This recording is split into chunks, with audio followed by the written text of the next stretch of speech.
Kasim, Sulaiman, it's a pleasure to speak to you both. This is the first time you ever speak publicly about really anything related to your father or anything at all. For anyone that doesn't know, especially those outside of Pakistan, your father, former Prime Minister Imran Khan, was jailed over a year ago now. It was, I think I told you guys, I did an interview with him weeks beforehand on the day of the Russian mutiny. And it's one of the most emotional interviews I've ever done. And, you know, most Pakistanis, most of the international community view this imprisonment as just a complete political witch hunt. And it seems as part of a broader, history of military control by the Pakistani military, or political control by the Pakistani military. That's essentially dominated the country's politics for decades now. I want to start with a tweet by your mother, Jemima. In the last few weeks, there have been serious and concerning developments regarding my son's father, Imran Khan's treatment in prison. The Pakistani authorities have stopped all visits to him by his family and his lawyers. They have also postponed all court hearings. In addition to cutting off in-person visits, and in defiance of a court order, his weekly calls to his sons, Sulaiman and Kasim Khan, you guys, who are British and who live in London, were stopped on the 10th of September. We've received reports that the authorities have now turned off the lights and electricity in Imran Khan's cell, and he's no longer allowed to leave his cell at any time. The jail cook has even been sent on leave. He's now completely isolated, in solitary confinement, literally in the dark, with no contact with the outside world. His lawyers are concerned about his safety and well-being. So that was your mum a few months ago, October last year. Guys, again, pleasure to have you on the show. And my first question is this an accurate description by your mother? Yeah, I mean, completely. We've known for a while that he's gone through periods of having no light in his cell. He's been in there for nearly 2 years, and there have been periods of, no access to the outside world, no access to doctors. We're well aware of the situation, and he's been in, prolonged solitary confinement. So, if only we were able to speak to him more. The court mandates that we speak to him once every week. We speak to him once every 2 or 3 months, if that. I think when that tweet was put out, was actually after large protests in Pakistan about the elections and about just general suppression of democracy in Pakistan. And as a punishment, I think they really ramped up those punishments. No light in the cell, no visitors, and so on. So I heard that and I think he mentioned it himself and a few others have talked about it, that he's in a death cell, which is essentially not only solitary confinement, but solitary confinement that's mainly aimed at either those with a death sentence or even terrorists. He put out a message himself, I think it was mid last year. He said, quote, "I am confined in a 7 by 8 foot death cell, typically reserved for terrorists to ensure they have no contact with anyone."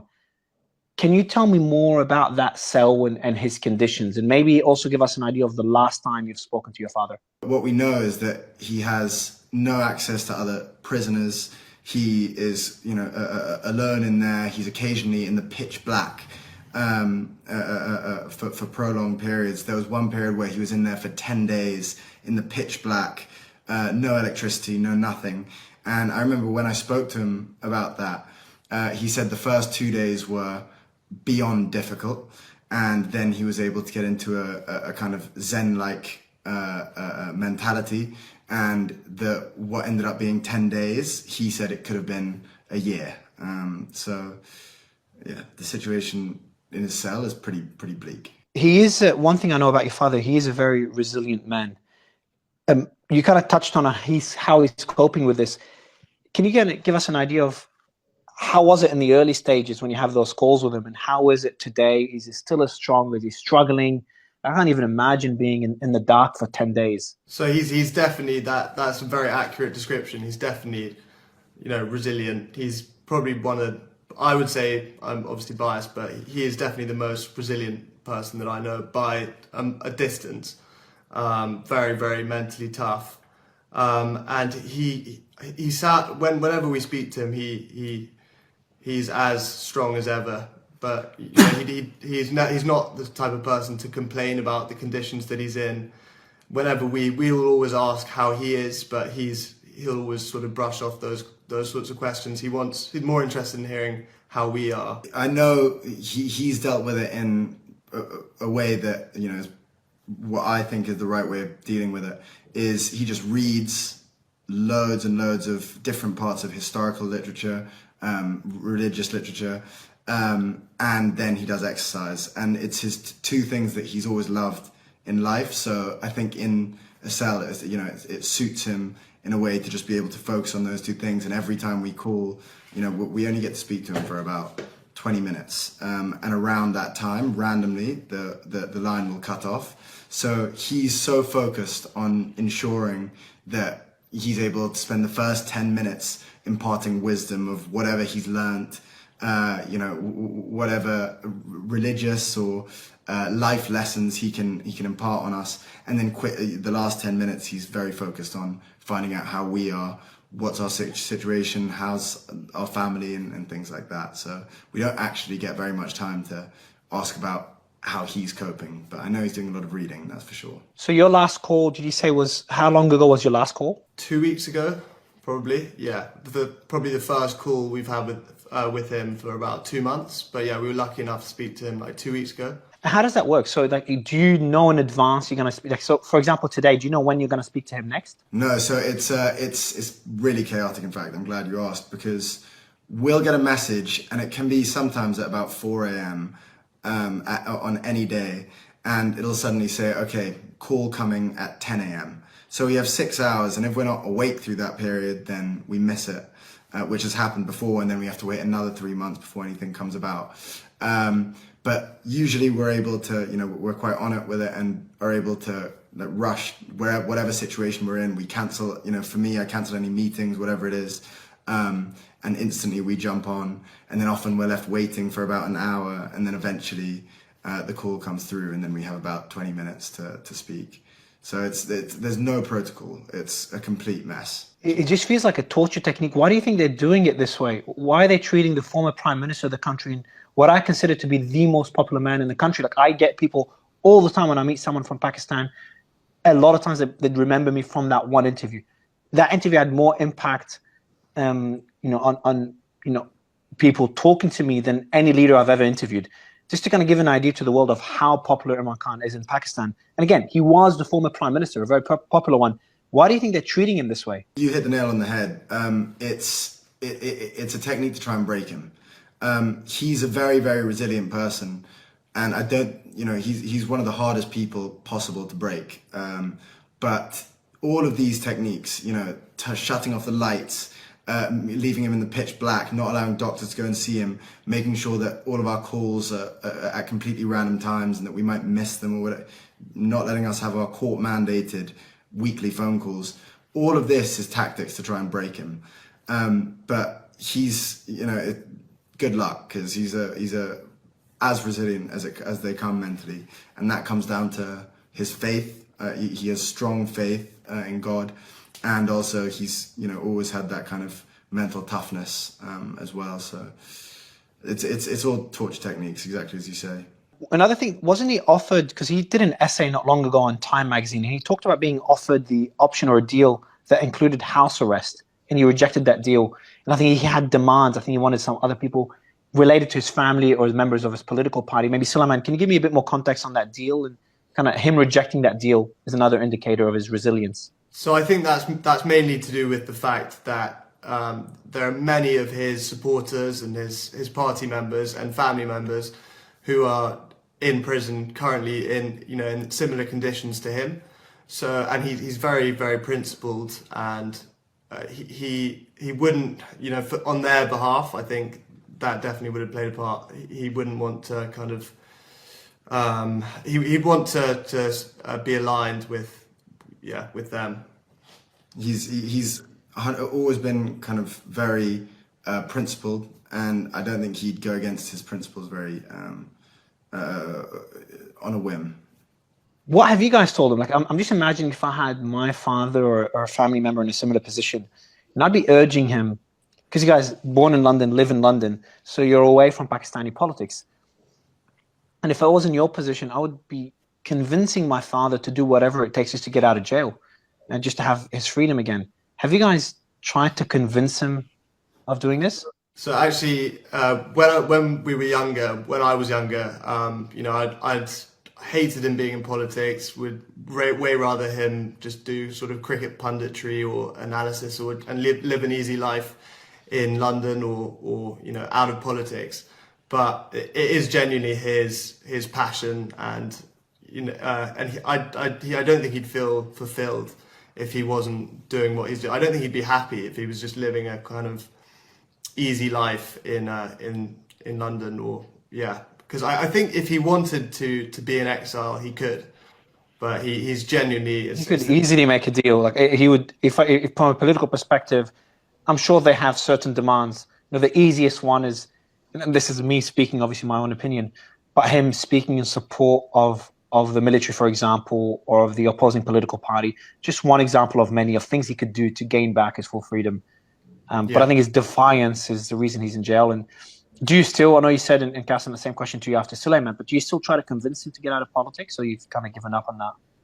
No, I mean, I personally would never, I wouldn't even want to say that to him, because imagine you're his son and all he speaks to. So when we spend time with him, you know, a lot of the time we'll be kind of whatever, you know, when we were younger, we were playing cricket with him. Now, you know, watching films, whatever it is, half of the time he's spent lecturing us on rule of law, justice in Pakistan, how, you know, the reasons why he got into politics. You know, we know them so well, and it would be just to go against everything he preaches about, to suddenly just say, okay, I'm going to give up and I'm going to live an easy life. You know, it's just, it's not in his nature. He has a single-minded obsession to try and help the people of Pakistan, and it's in such turmoil right now, Pakistan. He's dedicated to it, and he's not going to give up. And he's always wanted you guys to be out of politics. Is that correct? Yeah. Yeah. I think, well, if you look at the two established parties in Pakistan, there's a tradition of, it's like dynastic politics. They're dominated by two different families, and so he's always wanted to. He hasn't wanted his party to follow that tradition, and yeah. So I personally don't ever want to be involved in politics in Pakistan, and I don't think he wants us to be either. Yeah. Yeah, I know, Kasim, you're in a similar position. You don't want to be involved in you're a very successful entrepreneur as well, so you've got a life outside of politics, and kind of, you know, this implies, you know, the answer to my next question is that why do this interview and why now? So more than anything, you know, we've gone through the legal routes. We've gone through, you know, every route that we thought would potentially get him out. We never thought he would be in there a fraction of how long he's been in there. And it's only getting worse. And so, you know, we've somewhat run out of those options, and now we've decided, okay, the only route is to, you know, of taking action is to come and speak publicly. And I think, you know, I appreciate you for allowing us to speak here about it. What we want is international pressure on Pakistan right now, because currently he's living in inhumane conditions. They're not giving him basic human rights. You know, they're not really doing anywhere near enough, and what we want is global pressure. Yeah, I think we've, like Kasim said, we've tried. You know, we've exhausted other options, legal avenues, and it's gone very quiet. It seems in the international media, at least, it seems to have gone very quiet, and you know, it's just. It's basically for the human rights of not only our father but other political prisoners, and restoration of proper democracy in Pakistan as well. aside from our own obvious selfish reasons. Yeah, look, obviously, your selfish reasons. This is your own father, and look, just for the international community to understand how crazy things are in Pakistan. Pakistan population. What's the population of Pakistan? Almost 200 million, I think, maybe over 200 200. million. Massive military power. Got nuclear weapons. Massive economy as well. Because a lot of people in the world don't understand how massive Pakistan is as a country and a supposed democracy. And this is kind of me speaking my opinion. And I'm a big advocate of democracy and free speech. And what's happened in Pakistan, they literally banned X. X is completely banned. Cracked down on protesters. The name of your father was banned from TV, radio stations, I think social media as well. Literally, no one could even say his name. I don't know how anyone could call this a democracy. And what's funny is that people would refer Kasim, they would use your name to refer to your father, Kasim Khan, as a way to defy that ban. And the allegations against your father are mind-bogglingly stupid. Like, I understand this is political targeting, but just went way above any red line one could imagine in any democracy. I mean, I've been very critical of Brazil. Brazil hasn't done near as much as what Pakistan is doing. So it's just honestly heartbreaking what your father's going through and what the country's going through. And again, this is me speaking my opinion. And, you know, I know that you're coming on this interview away from politics and talking more about your father. But I just wanted to kind of mention to anyone listening that's outside of Pakistan, what is happening in that country and how important your dad's fight is. You did talk about international pressure on Pakistan, and we've seen a bit of that late last year, and it's kind of quieted down now. I'm not sure why. I want to talk about what Richard Grenell, who's a special envoy in the Trump administration, he essentially openly called for your father's release. I think it's the end of last year, after the elections, after Trump won the elections. He said, "Have you had any contact with it?" Sorry. My question to you first, before I read out his quote: have you had any contact with Richard whatsoever before that quote or afterwards? So we haven't. We're very grateful to Richard Grenell for all the support he's shown, and I've seen his tweets. But no, we haven't had any contact with him personally. Let me read out his tweet. This is Richard on Twitter. I think it's November last year. Watch Pakistan. They're Trump-like leaders in prison on phony charges, and the people have been inspired by the US red wave. Stop the political prosecutions around the world. First, he does refer, and I've done the same when I interviewed Imran Khan, for people to relate to Imran Khan's personality. I compared him a lot to President Trump. They've gone through similar political targeting. Trump emerged victorious. Obviously, he's president now, and your father's in jail. What are your thoughts on Richard's characterization in that tweet? I think there's definitely parallels in the kind of the lawfare and the way he's been targeted.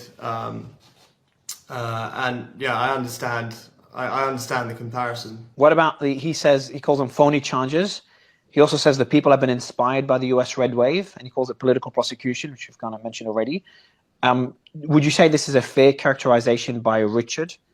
And to add to that as well, what would be your message to others in the Trump administration, including Trump and Elon himself, on what they could do to help, if anything, to help your father?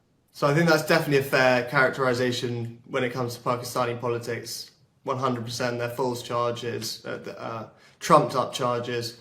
Anyone who looks into it a little bit can kind of see that. In terms of a message to the Trump administration, we'd call for any government that supports free speech and proper democracy to join the call for our father's release, and especially the most powerful leader in the world. I mean, I completely agree. I mean, what we want is just the international community to look at what's going on and hopefully take action. And who better than Trump to gain the attention of? So, we'd love to speak to Trump or try and figure out a way where he would be able to help out in some way, because at the end of the day, all we're trying to do is free our father, bring democracy in Pakistan, and just ensure he has basic human rights. Would you be open? So, if there's anyone in the world, anyone with a large following or political influence that would like to help, and this is a question I just thought of now, would you like them to just be public about it? Would you like them to reach out to you guys? What would you What would you recommend? What would you ask people to do? Both, I think, to definitely speak out about it. I think that's huge. That would be huge, just to create a bit more noise, because it's definitely gone a bit quiet recently. And definitely, if someone had a bit of we would love people to reach out to us if they have some influence or a potential to help with this situation. I want to read out a quote here from your father, going back to what we talked earlier, because it's not just your father that was targeted. His current wife is in jail. Other family members of his political party have been targeted in different ways. I remember when I interviewed your father, a lot of people within his party were on the run or in different countries worried about family members. I've spoken to many of them privately. I'll read out a quote again from the same essay from your father in Time magazine. He says, "Our social media volunteers, supporters in the diaspora, and activists have had their families harassed and abducted, all in an effort to silence dissent." Have you seen this? Is that true? Have people been abducted that are supporting your father?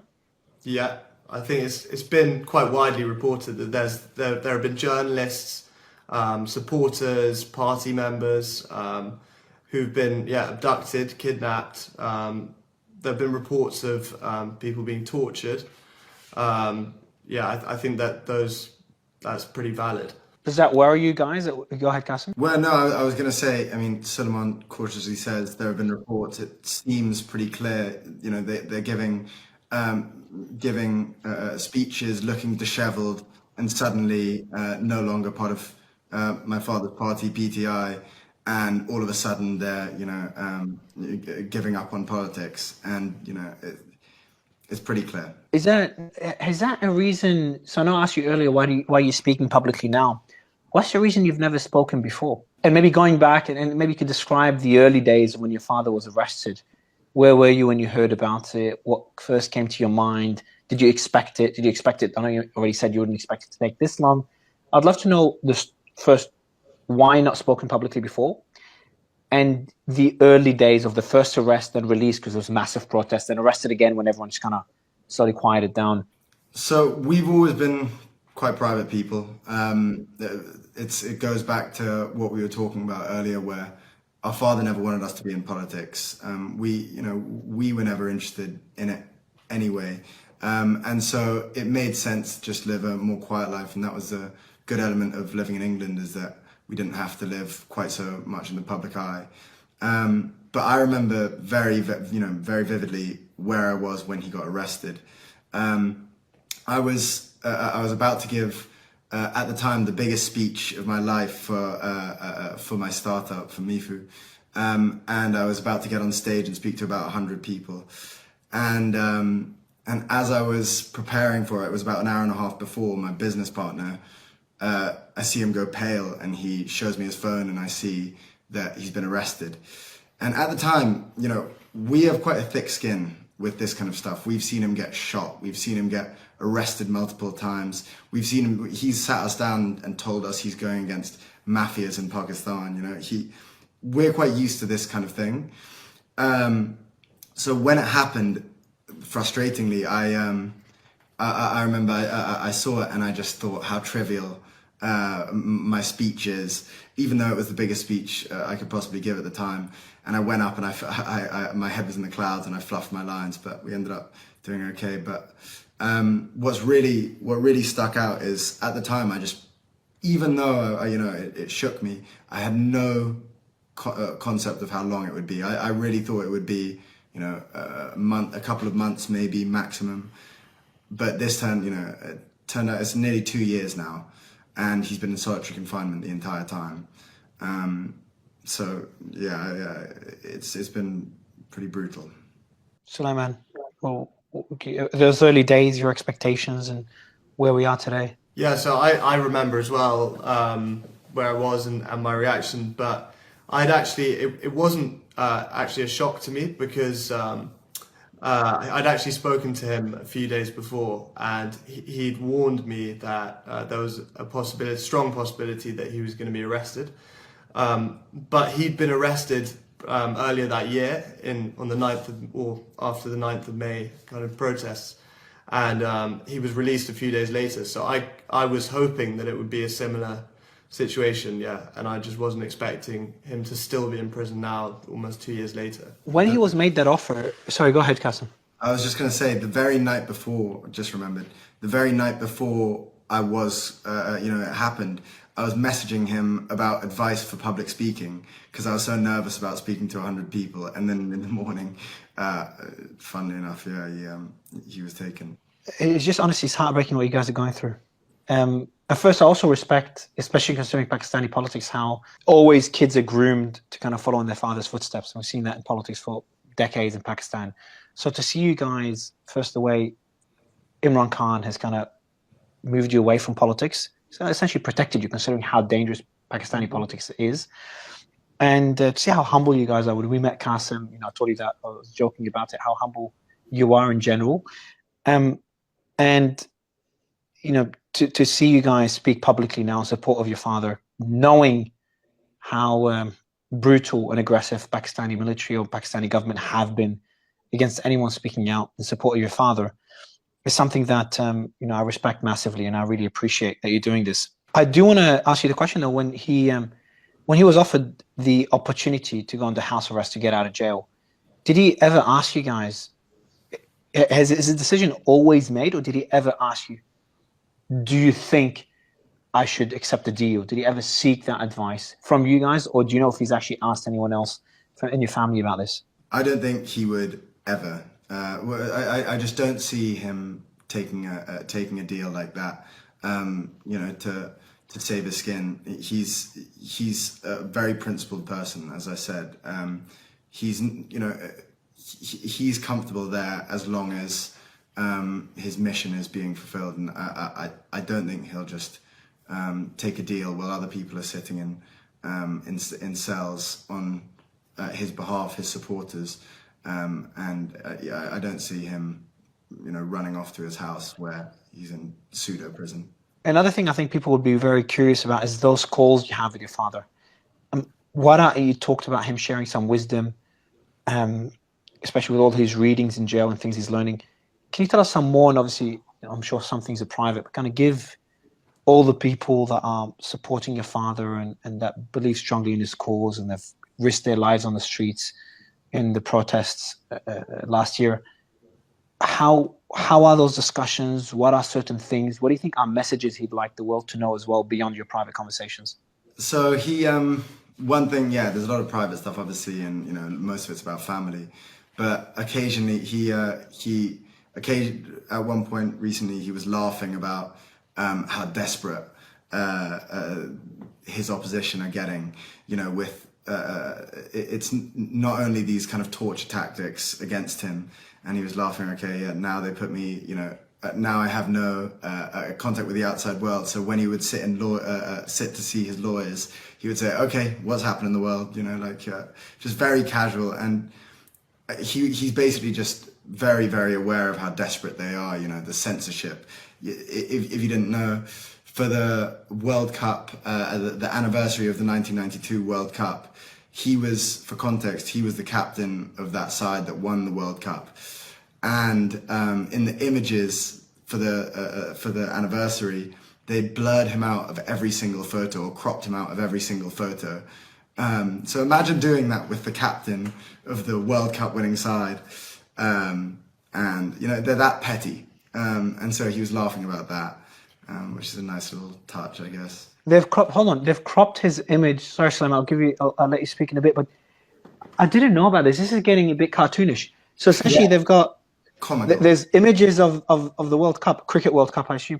And he's a captain. I've known Imran Khan before he was Prime Minister. I'm originally from Australia, so Australia's a big cricketing country, so I know about Imran Khan well.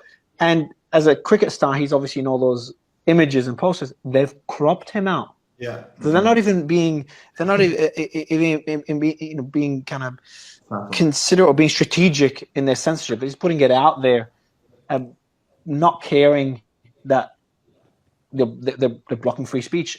Sulaiman, maybe same question to you, is like a bit more, those discussions and kind of a sense of how your father is, because he seems, based on what he said so far, beyond resilient, beyond just being strong and getting through it. Yeah. Making a joke out of how desperate the opposition party is getting. Yeah, well, I'm sure that like I said before, he's not really someone to complain about his conditions. I'm sure it is incredibly tough, like given how small his cell is and everything. But It's he, 10 days. 10 days in the dark. It's yeah, it brutal torture method. yeah, yeah, yeah, Brutal torture method. Let alone yeah, cutting out contact and how your phone calls are cut out after 20 minutes. Yeah. It's just disgusting treatment.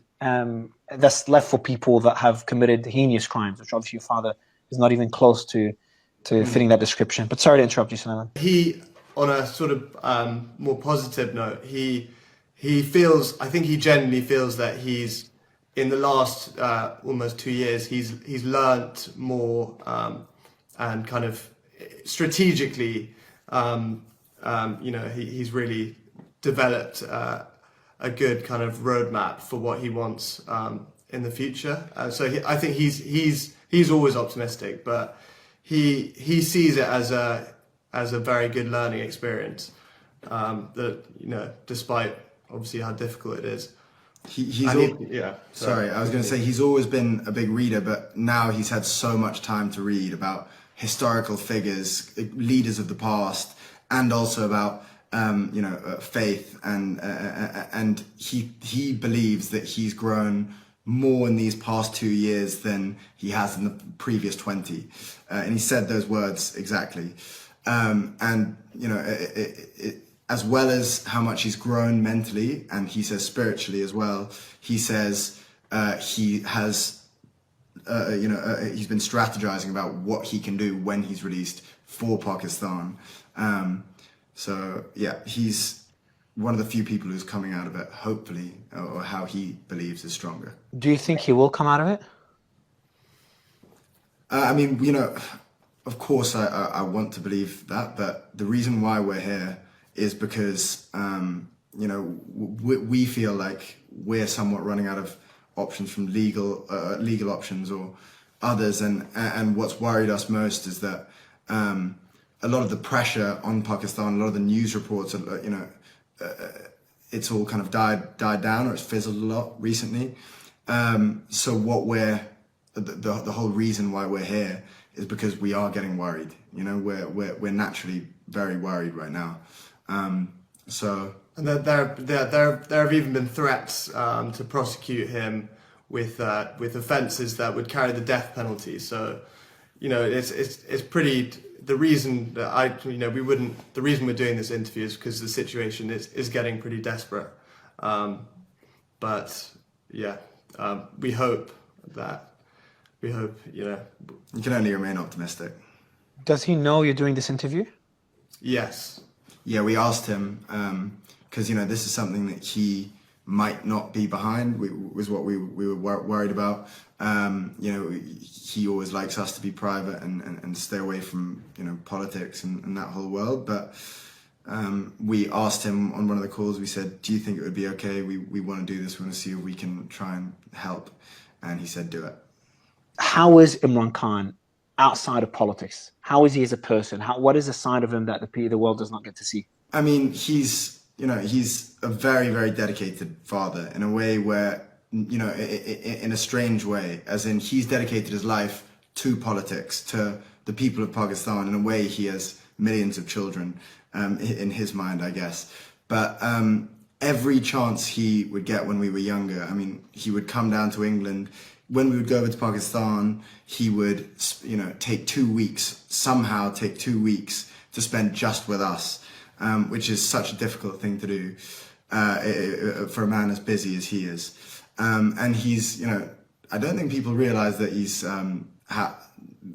funny, I guess. But these days, we haven't seen him in a while. I mean, the last time we saw him, he was conducting a rally for his people. For his supporters, and there was an attempt on his life, and this is a slight side point, I guess, but there was an attempt on his life, and he was shot 3 times in the legs, and if it wasn't for one of his supporters pulling down the gun, he would have been shot in the chest, and the supporter unfortunately lost his life in the process. But after that, we obviously rushed out and we went to see him. And God, the journey over there as well. We were in about a convoy of about 15 cars. We were in a bomb-proof car. There was a decoy car. There were a jammer car for detonators. There was armed militia in front and behind. And as we got to the house, we had to make sure our food wasn't poisoned. We had to stay away from windows for sniper threats. It was so chaotic, and it's, you know, such a stressful period. But that was the last time we saw him. That was 2.5 years ago. That was the last time we were able to properly see him and speak to him. And he was, you know, in a wheelchair with bullets. And it's strange to see him in a wheelchair because he's usually such a presence. He still managed to be, despite hobbling about. But he, you know, that was the only time we were able to see him in recent times. And before then, you know, we weren't able to see him much. But in our early life, he would spend as much time as he could possibly make seeing us. You know, we would see him 7 or 8 times a year for prolonged periods. So it's such a dedicated father, and I don't think people really realize that. You were avoiding the windows because of the risk of snipers. People were checking if your food was poisoned. How do people check that? Taste it is the way. Holy shit, that's insane. Well, I mean, no. What a life. Be careful where the food came from, mainly. And, you know, when we went there, we had all of our cousins around who all came into the little compound. And I wanted to play cricket with them and things like that. And we weren't allowed outside in the garden, even though there were walls up high. So they were saying, okay, no, there are tall buildings all the way around there. So we couldn't do any of that. And you should have seen the way when we were trying to get from the airport to a car or the car to an airport, we were surrounded like we were penguins around by security, and we kind of shuffled into the car. It was so dramatic, and I don't say it lightly. I mean, because, you know, every time we've gone to Pakistan, there's drama, but this last time we went, it was beyond. Would you feel safe to go there now at all if you could see your father? Our cousins, I mean, we're urged not to go because, I mean, our aunties have been arrested. Our cousins have been arrested, some of them in prison still. And, you know, there's obviously a high threat. If we go, we provide a potential weakness for our father, another way where they can potentially get to him. And so he was always quite worried about us coming during the height of tension, because he was worried, you know, when they're desperate and they're pulling out all of these random ideas, you never know what they might do. But we've obviously thought about it. You never know. If you had a message to the Pakistani military or the establishment or those in power or those that make the decisions, what would be your message to them? I would say just respect respect democracy in Pakistan, respect the kind of the people's clear choice, which anyone who has looked into the previous general election can see. You know, they weren't allowed to stand. Our father's party, PTI, their candidates had to run as independents, and they still won the most, and let alone all the other ways they tried to obstruct the democratic process. They still won the most seats in the National Assembly. So it's pretty clear who the people's choice, the party that is the people's choice, and the leader that they've chosen as well. So I would say respect the choice of the Pakistani people. Exactly, and you know, when you're saying the techniques they used during the last election, in a country with a 40% illiteracy rate, they banned his symbol, which is the bat. Which the cricket bat is obviously synonymous with him. Very easy for anyone to be able to see who they're voting for. They banned it in the days leading up to the election, meaning that a huge proportion, 40% of the country, weren't able to know exactly how to vote for him. So as well as that, there was clear rigging, the most obvious rigging possible. They banned Twitter. They turned off internet for periods. You know, it was, the rigging is so clear. Probably the most blatant form of, rigging, election interference, censorship that I've seen in any democracy. your father's literally in jail for charges, and maybe before I ask the final two questions, maybe Sulaiman, just give us an idea. I've talked about how ridiculous those charges are. What are the alleged things that your father has done that he's being jailed for? So it's ridiculous. I mean, it's from things like selling exotic fruits to corruption charges. For me, but for anyone who knows our father knows that he's not a corrupt person. If he was a corrupt person, he wouldn't have struggled for 20 years. Started his own party, struggled for 20 years to even be taken seriously in politics. He could have just joined one of the established parties, as they've offered him many times. And amassed wealth that way. But he's not I think even the establishment know that he's not a corrupt person. So it's absurd to charge him with corruption. Two last questions, guys. Before this interview, considering how sensitive the matter is, considering what's happening in Pakistan, considering the fact that you both have never spoken publicly, what was the reaction of your family? The family's been targeted politically for 2 years, if not more now. What were their reaction to you guys doing this? Obviously quite hesitant. Some of them were very behind it. I mean, it's a little bit of a mixed bag depending on who you ask. But I think at the end, what we were able to say, convince them, was that if there's a way that we can help, and if there's any way that we can try and get him out of prison, whether that's pleading to the international community, speaking to people like Trump or whoever it might be, if there's any way that we can make a slight difference, it's worth doing. So we're happy to show our faces publicly for this. My last question to you guys is: you spoken to your father 2 weeks ago. If he was doing this interview somehow, so we sneaked in a camera and did it live without the guards knowing, what would he say to anyone listening? What would be his message, especially to the people in Pakistan and to the people of the rest of the community? From our perspective, we can tell you that he's keeping, he will stay strong until he's released, and when he is, hopefully he can make a change. And guys, what would be your message? What would be your message, Kasim, Sulaiman, to the people of Pakistan and to the rest of the world? Don't lose faith that he I can tell you has not lost faith. He hasn't given up. He's not just sitting in his cell kind of twiddling his thumbs. He's very much planning for the future, believes that change is coming. So don't sort of lose faith and keep protesting the injustice. And to the international community, I think it's important to say, take action. If you can make a difference, there's someone who's in a solitary confinement cell who is being denied basic human rights. He should be the leader of Pakistan, and instead he's being kept in inhumane conditions, being tortured at periods. So if you care about human rights, this is paramount. This is number one on your list. Anything else that I missed in terms of what he's going through? Because I think it's very important to highlight this to the world. He would hate me saying it, but he's he's a man in his 70s, and he may be physically younger than that, and he may be physically very strong. But when you look at the facts, he's in his 70s and he's being kept in a tiny cell, and occasionally, the lights are completely turned off, no electricity at points, no access to a doctor, and he's been shot recently 3 times. It's completely inhumane.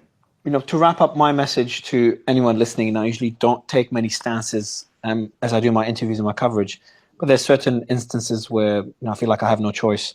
Pakistan is a population, as you guys said, over 200 million. I just checked it, it's 250 million people. So it's a nuclear power.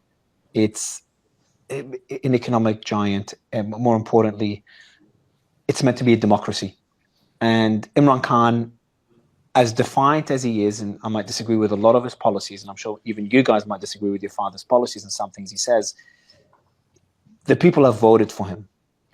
And I think the world needs to understand that if you stand idle when one democracy is threatened, and if it works, whoever tries strategy in one democracy, it could be replicated in other democracies. I think it's important to, no matter what your political stance is, to fight for certain values, and democracy is one of them. So I hope your father is out of jail. I hope he's healthy. I hope things change in Pakistan, and I hope you guys could lead a normal life, you and the rest of Imran Khan's family. I really appreciate your time. I appreciate Imran Khan saying okay to this interview, and I hope to be interviewing Imran Khan again, hopefully soon. I really appreciate your time, Kasim and Sulaiman. Thank you, guys.